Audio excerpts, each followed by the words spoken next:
시편 1편 1절에서 6절. 자, 찾으신 줄 하나님 말씀 함께 읽습니다. 복 있는 사람은 악인들의 꾀를 따르지 아니하며 죄인들의 길에 서지 아니하며 오만한 자들의 자리에 앉지 아니하고 오직 여호와의 율법을 즐거워하여 그의 율법을 주야로 묵상하는 자다. 그는 시냇가에 심은 나무가 철을 따라 열매를 맺으며 그 잎사귀가 마르지 아니함 같으니 그가 하는 모든 일이 다 형통하리로다. 악인들은 그렇지 아니하며 오직 바람이 나는 겨와 같도다. 그러므로 악인들은 심판을 견디지 못하며 죄인들이 의인들의 모임에 들지 못하리로다. 무릇 의인들의 길은 여호와께서 인정하시나 악인들의 길은 망하리로다. 아멘. 옆 사람 인사하겠습니다. 하나님의 은혜로 살아갑니다. 하나님의 말씀으로 은혜 받겠습니다. 할렐루야. 오늘은 복 있는 사람은 이라고 하는 제목으로 함께 말씀을 나누도록 하겠습니다. 벌써 한 해가 저물어 간다는 말을 해도 참 과언이 아닌 것 같습니다. 참 세월은 빠르고 유수하고 또 세월 앞에 장수는 아무도 없는 것 같습니다. 그 사이 우리 시편을 강해하고 있습니다. 그 가운데 시편 1편은 시편 전체에 관한 사상과 모든 것이 내포되어 있습니다. 그래서 우리는 이 시편은 고난당하고 역경 속에서도 이것을 굳건하게 이겨내면서 자기 자신의 힘으로 또한 타인의 힘으로 이겨내는 것이 아니라 고난과 역경을 겪을 때마다 하나님을 찬양하고 또 기도하고 그러면서 이겨내는 방법들이 우리 시편에 기록되어져 있습니다. 시편은 비록 150편까지 긴 내용이지만 5구분으로 해서 나누어져 있습니다. 우리 사람들이 살아가는 삶에 대한 고독 그리고 신앙생활에 대한 고백서와도 같습니다. 오늘 시편 1편에는 우리의 삶에 대한 두 가지의 유형을 밝혀주고 있는데 바로 시편 전체적인 내용이라고 해도 과언이 아닙니다. 첫째는 복된 삶에 대한 의인의 삶에 대한 이야기를 하고 있습니다. 복된 사람은 누구인가 또 복된 삶은 무엇인가에 대해서는 하나님 안에서 사는 사람, 우리로 말하면 예수 안에 있는 사람들, 곧 영생을 소유하고 그 하나님을 내 마음에 모시고 사는 자들의 삶이 복된 삶인 것입니다. 두 번째는 불행한 자의 삶에 대한 내용을 나누고 있습니다. 불행한 사람들은 하나님 없는 사람, 또 하나님을 믿기는 믿지만 교회 안에서도 하나님을 신뢰하지 아니하는 사람, 더 나아가서 하나님을 떠나서 자기 마음대로 생활하는 사람, 주 밖에 있는 사람들, 성령이 없는 자들, 이런 자들에게는 오늘 시편 1편 6절에 악인들의 길은 망하리로다 라고 표현을 하고 있습니다. 우리 성경에는 복이라고 하는 단어가 415번이나 기록되어지고 있습니다. 이것은 세상의 복도 포함되어져 있겠지만 성경이 가르쳐주고 있는 415가지의 복은 엄청나게 많은 것입니다. 사람들은 누구나 다 이런 복 받기는 원하지만 화는 다 싫어합니다. 복은 좋은 것을 오래오래 누리고 싶어 하지만 화는 빨리 지나가기를 원합니다.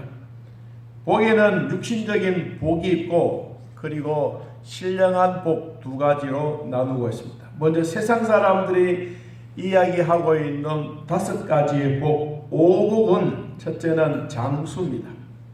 아프지 않고 오래오래 사는 이 사람이 하나님으로부터 받았던 생명을 먼저 어떤 질병이나 아픔을 통해서 가지 않고 끝까지 하나님이 주셨던 긴 세월 동안 자연적으로 삶에 대한 복인 것입니다.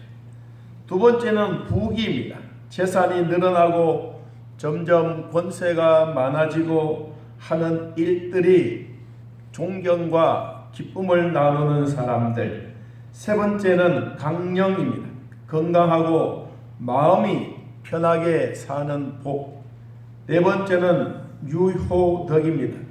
덕을 좋아하며 즐기면서 생활하는 삶에 대한 유효덕입니다. 다섯 번째는 고종명입니다. 인간의 수명이 오래오래 살면서 죽기는 죽는데 평안하게 죽는 것을 말합니다. 사람은 태어나서 이 땅에 살아가면서 마지막 죽음에 이르게 되는 이 다섯 가지의 복, 이것은 육신적으로 물질적으로 말해주고 있을 뿐만 아니라 이것은 현세적인 복을 말해주고 있습니다. 자기 하나 부귀를 누리며 평안히 살다가 잘 죽는 것이 참 행복이다, 오복이다 라고 그랬습니다. 그러면 성경이 말씀하고 있는 이 참된 복은 무엇이며 기독교에서 말해주고 있는 복은 어떤 것인가, 거기에 대한 말씀들을 오늘 같이 나누겠습니다. 기독교에서 말해주고 있는 복은 네 가지입니다. 첫째는 하나님을 찾는 것입니다. 어린아이가 부모님을 찾아가듯이 유아에게도 최대의 복은, 최대의 행복은 엄마 품에 있는 것입니다. 우리 예수 믿는 사람들은 하나님의 품 안에 있는 것이 가장 행복한 것입니다. 오늘 저도 여러분도 하나님의 품 안에 있는 것을 기뻐하시길 바랍니다. 하나님이 나와 함께 동행하시고 그분이 나의 평생의 삶의 모든 것을 책임지고 계신다고 하는 이 확신이 있는 것이 복인 것입니다. 두 번째는 신령한 은사와 진리를 받았던 것을 누리는 겁니다. 신령한 은사는 하나님이 영이 내 안에, 성령님이 내 주, 내 안에 임재하고, 그리고 내가 진리의 복을 받아서 하나님이 주시는 이 복을 누리는 것입니다.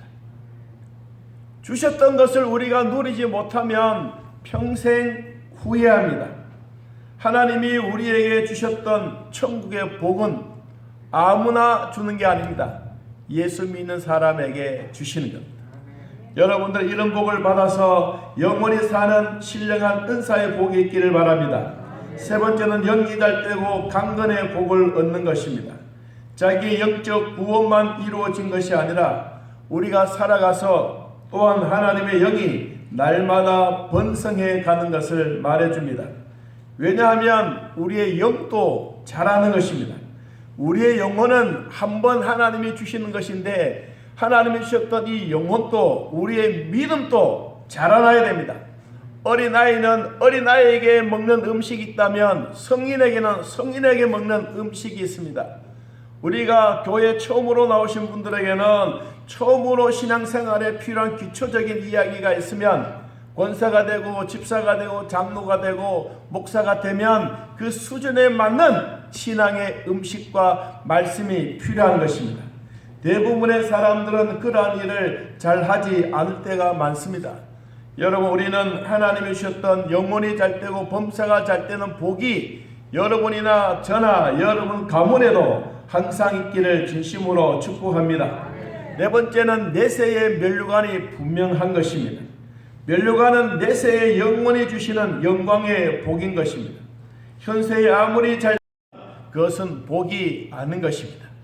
여러분, 우리는 종교라고 하는 것은 반드시 두 가지가 확실해야 됩니다. 우리가 믿는 기독교나 세상적으로 보는 종교는 첫째는 신에 대한 대상이 분명해야 합니다. 신이 죽은 신은 종교가 아닌 것입니다. 신은 살아있는 신, 그 신에게 인격적으로 내가 대화하고 인격적으로 대할 수 있고 그분과 만날 수 있는 이 신이 우리의 종교의 참신인 것입니다. 두 번째는 사람이 죽어서 어디로 갈 거냐? 대부분의 사람들은 그냥 먹고 살다가 죽으면 이 세상의 끝이라고 생각합니다. 여러분, 이 세상은 끝이 없습니다. 우리가 영원히 살아가는 하나님의 나라에는 하나님이 주셨던 그 나라가 있습니다. 저도 여러분도 하나님의 나라에서 온 것입니다. 하나님으로부터 온 것입니다. 그래서 우리가 어디로 가는 것입니까? 하늘로 가는 것입니다. 하나님이 우리에게 주셨던 영원히 잘 되고 범사가 잘 되고 내세에 분명한 하나님의 약속과 면류관이 있는 것처럼 현세에 당하는 잠시의 고난을 받아도 영원한 영광을 누릴 수 있는 이런 복이 있다고 하는 것은 하나님이 우리에게 주시는 복된 삶인 것입니다. 오늘 시편 기자 다윗은 우리에게 복이 있는 사람은 어떤 사람인가? 거기에 대한 내용들 조금 같이 생각해 봅니다. 우리 1절 말씀 같이 한번 읽어 보겠습니다. 큰 소리를 듣겠습니다. 시작. 복 있는 사람은 오만한 자들의 자리에 앉지 아니하고 그랬습니다. 그러면 복이라고 하는 이 단어, 하나님이 우리에게 주셨던 이 축복, 복은 그냥 세상 사람들이 말해주고 있는 그 복이 아니라 하나님이 주시는 복입니다. 그래서 우리는 이 복을 잠깐 생각하기 위해서 여러분 창세기 1장에 보면 이 복에 대한 얘기를 언급해 주고 있습니다. 창세기 1장 27절을 한번 보겠습니다. 창세기 1장 27절 28절 하나님이 자기 형상 곧 하나님의 형상대로 사람을 창조하시되 남자와 여자를 창조하시고 하나님이 남자와 여자에게 뭘 주시며 복을 주시며 하나님이 그들에게 이르시되 생육하고 번성하여 땅에 충만하라 땅을 정복하라 바다의 물고기와 하늘의 새와 땅에 움직이는 모든 생물을 뭐하라? 다스리라. 하나님이 우리에게 그냥 막 주신 게 아니에요. 남자와 여자를 하나님의 형상으로 만들어 주시고 우리에게 복을 주시면서 이 원복, 하나님이 주시는 순수한 이 복, 오늘 복이 있는 사람은 이란 말이 하나님의 원복을 받는 사람은 어떤 사람이냐 이 말이에요. 우리는 하나님의 형상으로 지음받은 것이 큰 복 중의 복입니다. 여러분, 우리는 짐승으로 태어나지 않는 게 복이고 뱀으로 태어나지 않는 게 복이고 강아지로 태어나지 않는 게 복이고 하나님의 형상으로 태어난 이 복, 여러분 이 원복, 하나님이 주셨던 이 원복, 남자와 여자에게 복을 주시는데 그 원복이 뭐냐? 오늘 몇 가지를 시편 다윗은 우리에게 소개합니다. 첫째가 뭐냐니까 악인들의 꾀를 따르지 아니하며, 악인이라고 하는 이 단어는 레샤이마이라고 하는 단어에서 왔습니다. 이것은 정신적으로 해이해지거나 인격적으로 견실하지 못하거나 도덕적으로 방종 타락해 가는 상태를 악인이라고 말했습니다. 다시 말하면 하나님을 떠나서 불신앙으로 살아가고 있는 자들, 하나님을 인정하지 않는 자들, 이런 사람들이 악인이라고 말했습니다. 여러분, 이 악인들의 꾀는 유혹되어 가는 사람, 그리고 미혹되어 가는 사람, 그리고 악인들의 손짓만 하면 자기도 모르는 사이에 두 발로 투벅투벅 걸어가는 사람, 자기에게 주어진 주관이 없이 남이 어디 가자고 하면 무조건 따라가는 사람, 악인이 가자고 하면 좋다고 따라가는 사람, 이런 사람이 바로 누구냐니까 악인들의 꾀를 따른 사람. 성경은 복 있는 사람은 이런 악인들의 꾀를 따라가지 않는 자가 복 있는 사람이래요.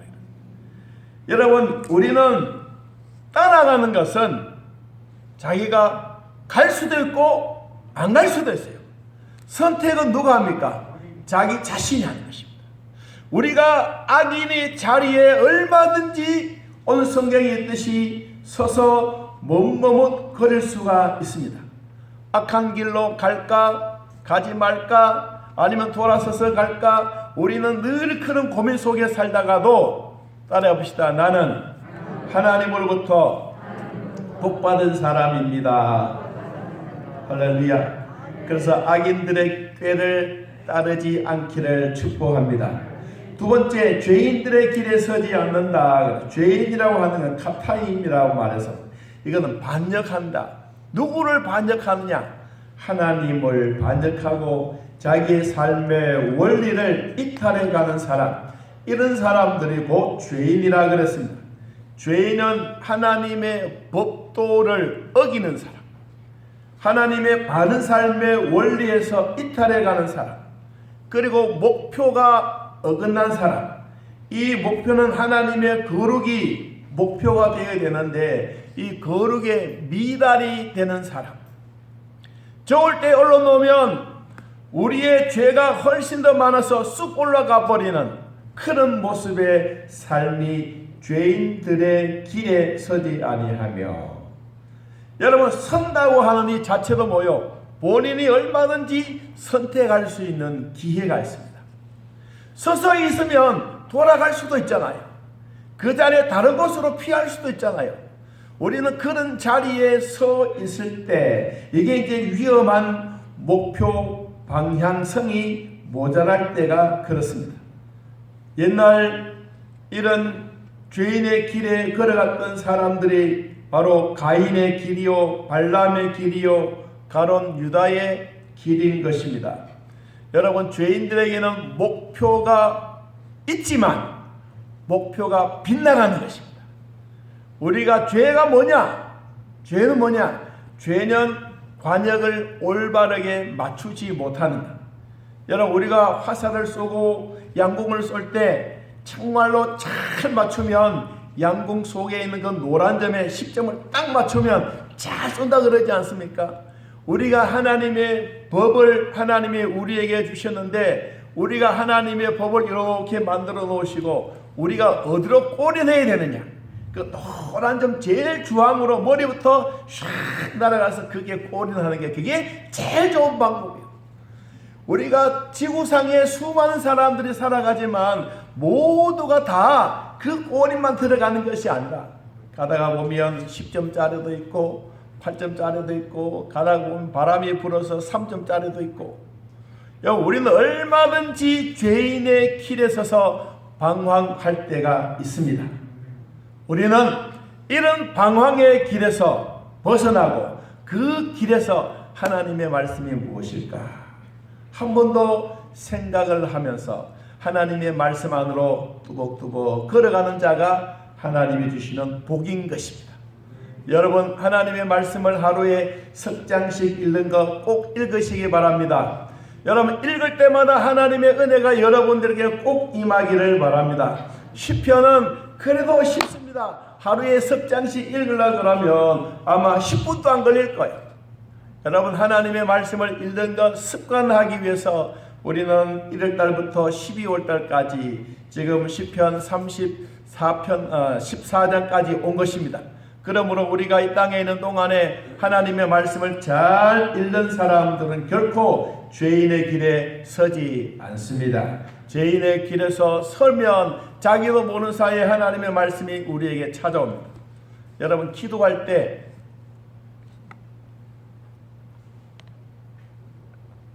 참 중요한 얘기입니다. 기도할 때 하나님의 말씀이 생각이 난다.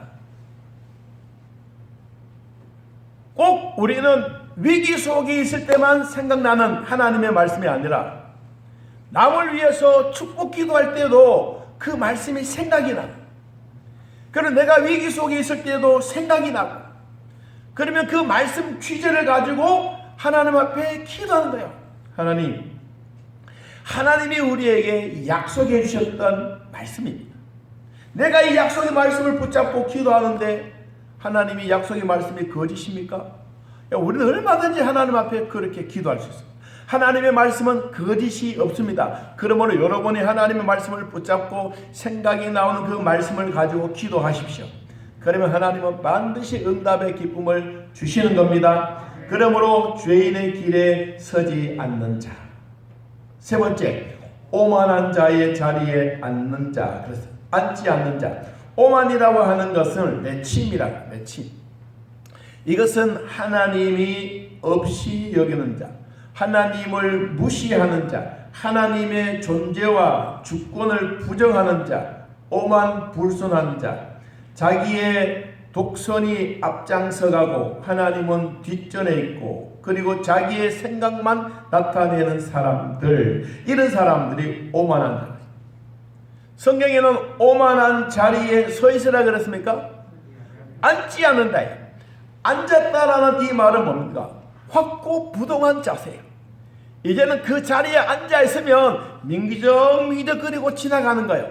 여러분, 성경을 가만히 보십시오. 하나님이 우리에게 복 있는 단계를 말했어요. 첫째는 악인의 꾀를 따르지 아니하고, 두 번째는 서지 아니하고, 세 번째는 앉지 아니하고. 앉는다는 말은 그 자리에 앉아서 가만히 있는 거예요. 그러면 점차적으로 깊이 그 속에 알려 들어갈 수밖에 없습니다. 복 있는 사람은 악인과 죄인과 오만한 자인데, 곧 이런 유턴을 할 수 있는 가장 좋은 사람은 그래도 꾀에 넘어가지 않는 사람, 두 번째 죄인의 길에 서 있지 않는 사람, 세 번째는 앉지 아니하고 그 자리에서 피해가는 사람. 우리는 가끔씩 기독교인들에게 늘 이야기하기 쉬운 것이 술과 담배입니다.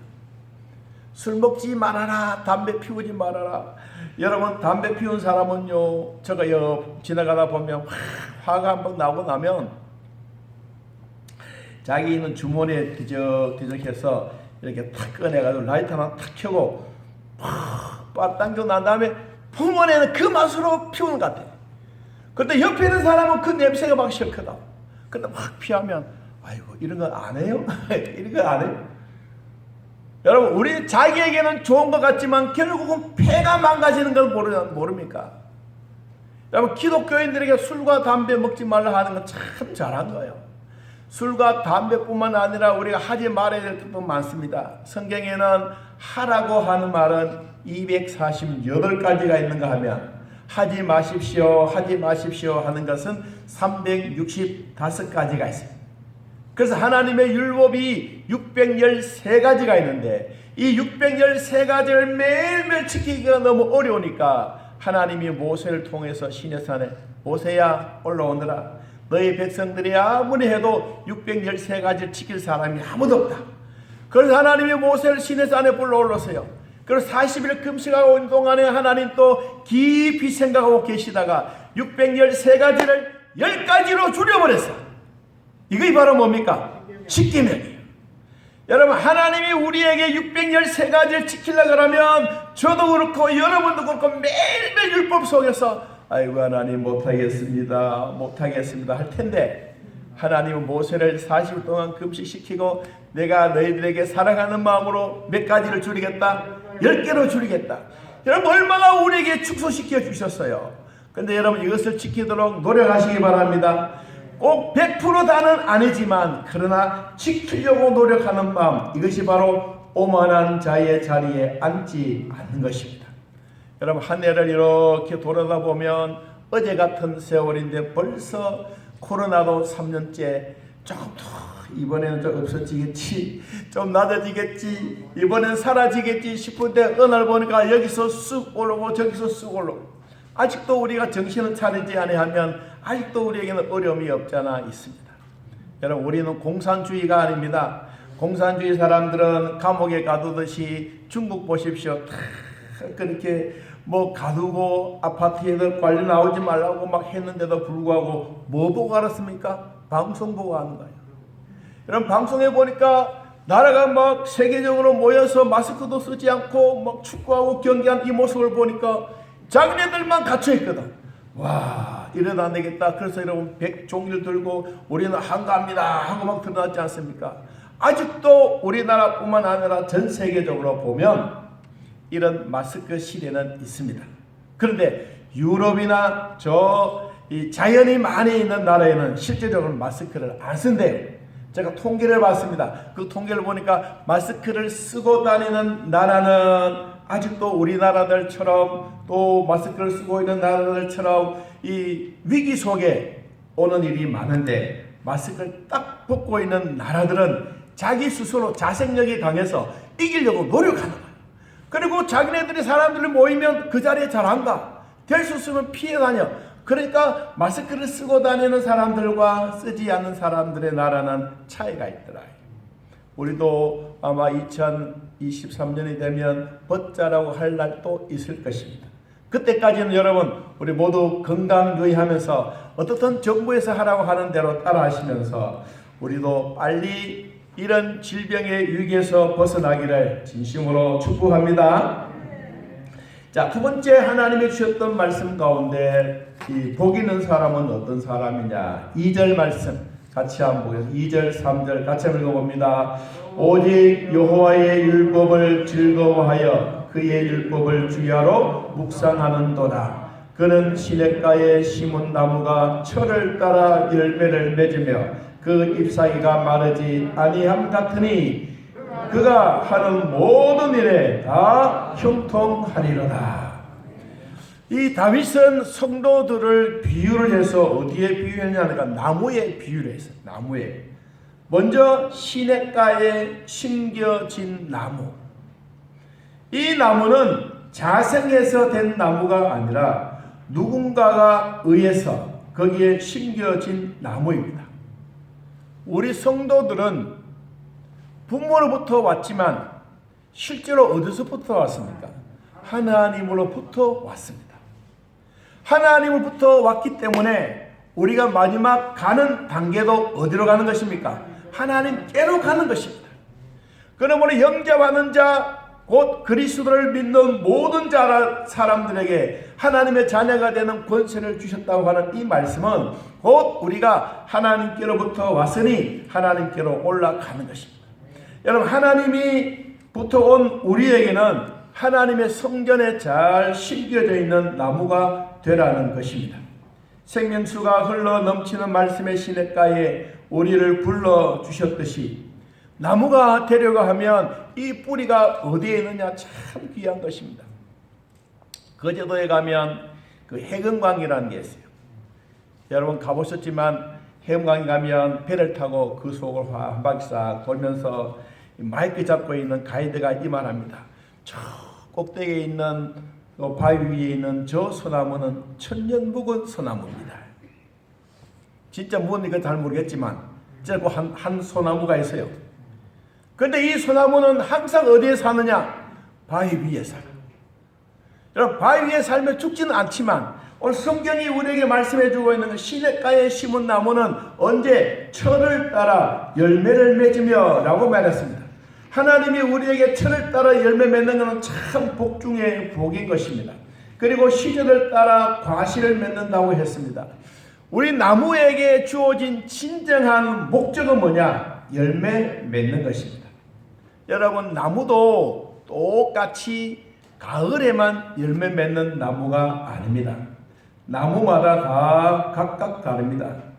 어떤 것은 봄에 맺는 것도 있고 어떤 것은 1년 지나야 맺는 것도 있고 어떤 나무들은 5년이 지나야 되는 그런 열매 맺는 것도 있습니다. 시절을 쫓아라고 하는 이 말은 나무마다 적당한 때, 그 때에 열매를 맺어야 되는 거예요. 사람들이 살아가는 저나 여러분에게도 하나님의 때라는 게 있습니다. 하나님은 예수 믿을 때가 있고 하나님이 우리에게 물질의 복을 주실 때가 있고 하나님 우리에게 직분을 주실 때가 있고 이 때, 오늘 시절을 따라 과실을 맺는 그 과정은 때를 따라 맺는 열매가 필요한 거예요. 주님이 시절을 쫓아 맺으라고 하는 이것은 언제까지 시한부를 정해놓은 게 아니에요. 너는 2022년까지만 맺어라 이게 아니에요. 우리가 믿음 생활하면서 열심히 살아갈 때는 우리가 평생토록 하나님이 시절을 쫓아 과실을 맺는 거예요. 언제? 내가 2020년 2년도에는 이 과실의 열매를 맺고 23년에는 저 과실의 열매를 맺고 내가 연세가 많아서 90이 되었을 때 90에 맞는 열매를 맺는 이것이 바로 하나님이 주셨던 시냇가에 심은 나무가 철을 따라 열매를 맺는 그 열매를 말씀하는 거예요. 그러면 나는 이제 70이 지나고 80이 지났으니까 나는 교회에 아무것도 할 일이 없네. 아닙니다. 여러분들이 해야 할 일은 다 있습니다. 연세 드셨으면 어떻고, 또 나이가 어리면 어떻고, 하나님이 우리에게 맺고 나아가야 될 열매는 항상 주신 것입니다. 열매는 시절을 따라 철을 따라 열매를 맺으며 잎사귀가 마르지 아니함 같이, 저도 여러분도 끝까지 과실 열매 잘 맺기를 바랍니다. 오히려 젊을 때 풋가을보다가는 여러분 나이가 확 들어서, 그리고 태풍 바람 다 지나고 이겨내고, 어떤 땐 비바람 다 이겨내고, 그리고 거기에 아름다운 열매가 풍성하게 있을 때 그 주인이 보면 그 얼마나 아름답지 않겠습니까? 거기에는 진짜 진국이 들어져 있는 거예요. 하나님이 주셨을 때 풋과일보다가는 아주 향기로운 이 과일, 이 열매 주님이 원하십니다. 여러분 한번 따라 봅시다. 철을 따라 열매를 맺으며, 여러분 철을 따라 열매 맺는 것처럼 풋과일도 나이 많은 열매 맺는 것도 주님은 지금까지도 원하고 계신 겁니다. 이 열매는 모든 사람들이 다 맺는 겁니다. 그리고 성경은 이렇게 말했습니다. 4절 말씀 보겠습니다. 악인들은 그렇지 아니하며 오직 바람에 나는 겨와 같도다. 그러므로 악인들은 심판을 견디지 못하며 죄인들이 의인들의 모임에 들지 못하리라. 6절 무릇 의인들의 길은 여호와께서 인정하시나 악인의 길은 망하리로다. 여러분, 저도 여러분도 마지막으로 살아가야 될 의인의 길입니다. 의인의 길. 의인들의 길은 하나님이 인정해 주시는 길입니다. 잎사귀가 마르지 아니함 같이 우리 신앙 고백하면서 믿음으로 살아갈 때 신앙의 잎사귀는 예수 믿는 사람들의 표현입니다. 예수의 간증거리가 바로 우리 모두의 잎사귀입니다. 여러분, 잎사귀가 많으면 좋은 나무, 풍성한 나무, 건강한 나무인 것처럼 에녹은 죄악이 간영한 세상 속에서도 300년 동안 푸른 잎사귀를 유지했습니다. 요셉의 푸른 잎사귀는 애국 왕과 모든 신하와 백성들이 하나님을 섬기게 했습니다. 다니엘과 다니엘 세 친구들도 푸른 잎사귀로 하나님을 모르는 바벨론 모든 나라를 하나님으로 확 뒤덮어 놓았습니다. 여러분, 이것이 진정한 복인 것입니다. 예레미야 17장 7절 말씀에 그러나 무릇 여호와를 의지하며 여호와를 의뢰하는 그 사람은 복을 받을 것이라. 그는 물가에 심겨진 나무가 그 뿌리를 강변에 뻗치고 더위가 올지라도 두려워하지 아니하며 그 잎이 청청하며 가무는 해에도 걱정 없고 결실이 그치지 아니함과 같으니라. 여러분, 여호와를 끝까지 의지하시길 바랍니다. 그리고 그분을 꼭 믿고 따라가기를 바랍니다. 그분이 곧 우리의 잎사귀가 되게 하고 열매를 맺게 하시는 겁니다. 그러면 결론적으로 우리는 어떤 사람이 되어야 되느냐? 에베소 2장 19절에 그러므로 이제부터 너희는 외인도 아니요 나그네도 아니요 오직 성도들과 동일한 시민이요 하나님의 권속이라. 권속, 하나님의 식구, 하나님의 가족. 우리 모든 하나님의 가족이 되어져서 하나님의 뜻을 잘 이루어가기를 축복합니다. 에베소 2장 21절 22절에 그의 안에서 건물마다 서로 연결하여 주 안에서 성전이 되어가고 너희도 성령 안에서 하나님의 거하실 처소가 되기 위하여 따라온다. 그리스도 예수 안에서 함께 지어져 가느니라. 우리 열심히 주상랑 교회를 위해서 하나님의 나라 위해서 하나님의 아름다운 건축을 잘 지어가기를 예수님의 이름으로 축복합니다.